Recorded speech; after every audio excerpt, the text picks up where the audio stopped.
Teori relativitas khusus pengertiannya.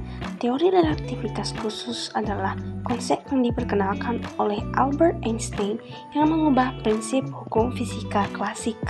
Bagian-bagian teori relativitas khusus. A. Reformasi Galileo dan kegagalan teori ether. B. Postulat Einstein dan transformasi Lorentz. C. Akibat postulat Einstein. A. Transformasi Galileo dan kegagalan teori ether. Transformasi Galileo adalah konsep dalam fisika yang menjelaskan bagaimana pengamatan tentang gerak suatu objek dapat berbeda tergantung pada kerangka acuan pengamat. Dalam transformasi ini, jika kita memiliki dua kerangka acuan yang bergerak relatif satu sama lain dengan kecepatan konstan, maka gerak suatu objek dapat diubah dari satu kerangka acuan ke kerangka acuan lainnya dengan menambah atau mengurangi kecepatan relatif tersebut. Namun, transformasi ini hanya berlaku untuk kecepatan yang relatif rendah jauh lebih lambat dibanding kecepatan cahaya. Selanjutnya, teori ether yang pernah dianggap benar dalam fisika yang menganggap bahwa ada suatu medium universal disebut ether yang diperlukan untuk penyebaran cahaya dan semua gelombang elektromagnetik. Namun, percobaan Michelson-Morley gagal membuktikan keberadaan ether ini.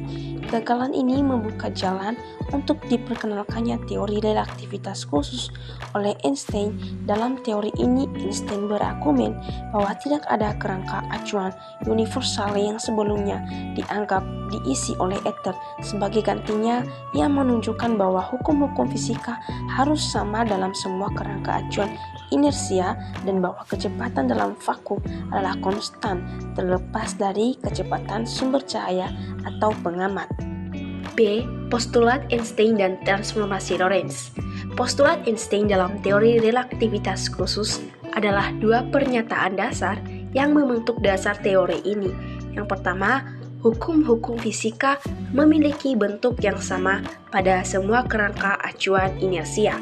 Artinya, hukum fisika berlaku universal dan tidak berubah tergantung pada kecepatan atau arah gerak pengamat. 2. Kecepatan cahaya dalam ruang hampa adalah konstan yang sama bagi semua pengamat, tidak peduli kecepatan atau arah mereka.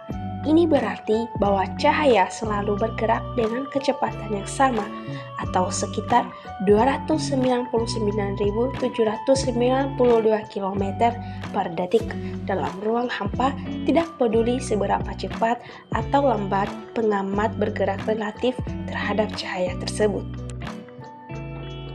Sementara itu, transformasi Lorentz adalah serangkaian persamaan yang digunakan untuk mengubah koordinat ruang dan waktu dari satu kerangka acuan inersia ke kerangka acuan inersia lainnya yang bergerak pada kecepatan konstan relatif terhadap yang pertama. Transformasi ini memainkan peran kunci dalam teori relativitas khusus dan merupakan konsekuensi langsung dari postulat Einstein. C. Akibat postulat Einstein. Postulat Einstein dalam teori relativitas khusus memiliki beberapa akibat penting, diantaranya: pertama, hukum-hukum fisika memiliki bentuk yang sama pada semua kerangka acuan inersia. Yang kedua, waktu dan ruang bukanlah sesuatu yang mutlak, namun relatif. Ketiga, selang waktu antara dua kejadian yang terjadi pada tempat yang sama dalam suatu kerangka acuan selalu lebih singkat daripada selang waktu antara kejadian sama yang kejadiannya terjadi pada tempat yang berbeda. Yang keempat, postulat ini juga menyatakan bahwa kecepatan cahaya di ruang hampa adalah konstan dan sama bagi semua pengamat yang bergerak secara konstan.